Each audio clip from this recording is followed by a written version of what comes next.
देख सकते हैं कि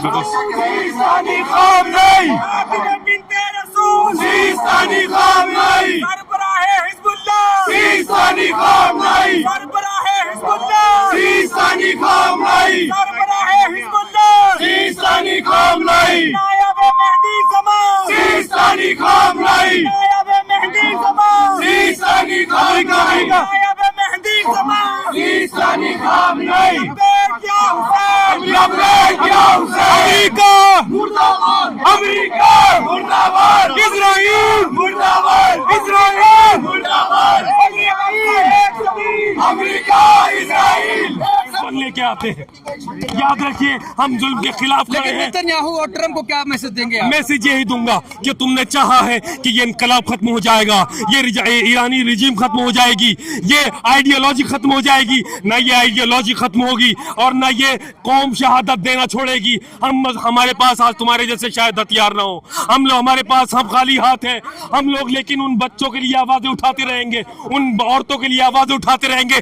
हम अपनी जानों को कुर्बान करने के लिए तैयार हैं। आए इजराइल और आए अमेरिका, आज बच्चा और माएं अपने बच्चों को लेके ईरान में सड़कों पर नजर आ रही हैं। ये आपको इनकलाब सिर्फ यही नहीं दिख रहा, खून बोलता है और खून की आवाज पूरी दुनिया में गूंज रही है। इंशाल्लाह ये खून इसी तरह से बोलेगा और इनकलाब बर्पा होगा और एक दिन इजराइल और अमेरिका नेस्तो नाबूद होंगे। ये खून वो है जो रंग लाएगा इंशाल्लाह। लेकिन ट्रम्प कह रहे 4 दिन का समय है, 4 दिन के बाद देखिए रिजीम परिवर्तन होगा, सब कुछ होगा। कोई रिजीम परिवर्तन नहीं होगा, कोई रिजीम परिवर्तन नहीं होगा। वो आइडियोलॉजी जिंदा रहेगी जो 1400 साल पहले इमाम हुसैन से चली थी कि हम मजलूम के साथ खड़े हैं। पूरा देश अपनी कुर्बानी दे देगा, अपनी गर्दनें कलम करा लेगा, लेकिन उनके किसी भी मंसूबों में इनके कामयाब नहीं होने दिया जाएगा इंशाल्लाह। हमें यकीन जो लोग ये कह रहे हैं कि लो जी खामनेई साहब शहीद हो गए, सुलेमानी साहब शहीद हो गए, फला शहीद हो गए, अरे शहादत तो हमारी मीरास है।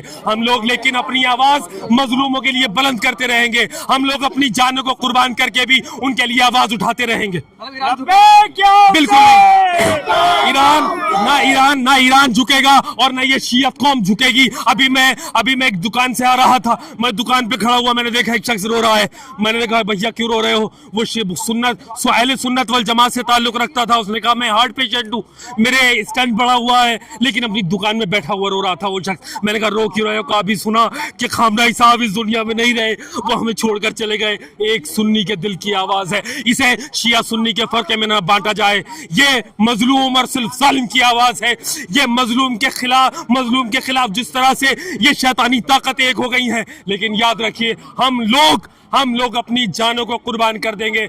आज कौन कहता है कि आज ईरान के साथ नहीं है हिंदुस्तान का मुसलमान, हिंदू, सिख, ईसाई? देखिएगा, नजर दौड़ा लीजिए पूरे हिंदुस्तान में, चले जाइए कश्मीर, चले जाइए लखनऊ, आ जाइए दिल्ली के अंदर, पूरा मीडिया आ जाए और देखिए किस तरह से हिंदुस्तान के हिंदू, मुस्लिम, सिख, ईसाई खड़े होकर ऐलान कर रहे हैं। यहाँ ये मैं कहूंगा मोदी जी के मुंह पर तमाचा है और उनको बताया जा रहा है कि मोदी जी कितनी भी कोशिश कर ले, कितनी गलबैया कर ले इजराइल के नेतन्याहू के साथ, लेकिन हिंदुस्तान का एक एक इंसान आज भी ईरान का दोस्त था, ईरान का दोस्त है और ईरान का दोस्त रहेगा।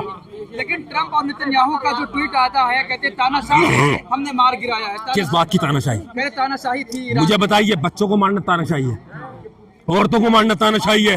ये तानाशाही नहीं है। स्कूल पे बम फेंकना तानाशाही है? कौन कहता है कि झूठे लोग, फरेबी लोग, जलील लोग जो एक बच्चों के स्कूल पे बम गिराकर ह्यूमन राइट्स की बात करते हैं? दुनिया कह रही थी कि उसको पीस अवार्ड दिया जाएगा, उसको मैं जालिम अवार्ड दूंगा। सबसे बड़े जालिम का अवार्ड मैं उसे देना चाहूंगा इन कैमरों के सहारे।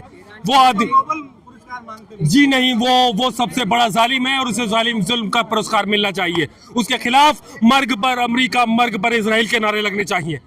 हमारे रहबर आयतुल्लाह सैयद अली खामनेई साहब कल शहीद कर दिए गए हैं।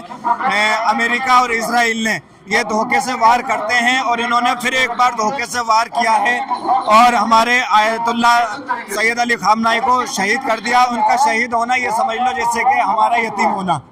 लेकिन ट्रम्प का ट्वीट आता है, वो कहता है कि हमने एक आतंकवादी को मार गिराया है। ट्रम्प से बड़ा आतंकवादी कोई दुनिया में है ही नहीं। वो सबसे बड़े दहशतगर्द है, सबसे बड़े खूनी है, सबसे बड़े आतंकवादी है, सबसे बड़ा टेररिस्ट अमेरिका इजराइल है। इसराइल यानी नेतन्याहू और ट्रम्प दोनों की एक सलाह रहती है और सबसे बड़े इंसानियत का आतंकवादी यही है, सबसे बड़ा आतंकवादी। नेतन्याहू और ट्रम्प की हिस्ट्री उठा के देख लो, अगर उनकी हिस्ट्री पढ़ोगे तो सबसे बड़े आतंकवादी यही निकलेंगे। और खamenei साहब हक पर थे, अगर वो चाहते तो और जिंदगी जी जाते, अगर नेतन्याहू और ट्रम्प की बात को मान के झुक जाते, लेकिन उन्होंने नेतन्याहू और ट्रम्प की बात को इनकार किया और उन्होंने लब्बैक यानी हक के रास्ते पे चलना शुरू किया और उसी वजह से कल शहीद हुए। लब्बैक या हुसैन, लब्बैक या हुसैन, लब्बैक खamenei, लब्बैक खamenei। अमेरिका लोगों को वो रास्ता दिखाकर जाता है। जो भी शहीद हुआ है दुनिया में, वो लाखों लोगों का वो रास्ता दिखाकर जाता है। हक और इंसाफ, नाइंसाफी के खिलाफ खड़ा होना, वो रास्ता दिखाकर जाता है। तो लाखों लोगों ने आज रास्ता वो देख लिया है जिस पर खamenei साहब चले थे। इंशाल्लाह लाखों मुजाहिद पैदा हो चुके हैं। आसिफ खान जी, इजराइल ने कहा है कि सबसे पहले हमने गाजा ने उकसाया था, तभी हमने हमला करा है, क्या सही है? एक बात बता दीजिए, जी हाँ। गाजा के क्या हर नागरिक ने अटैक किया था?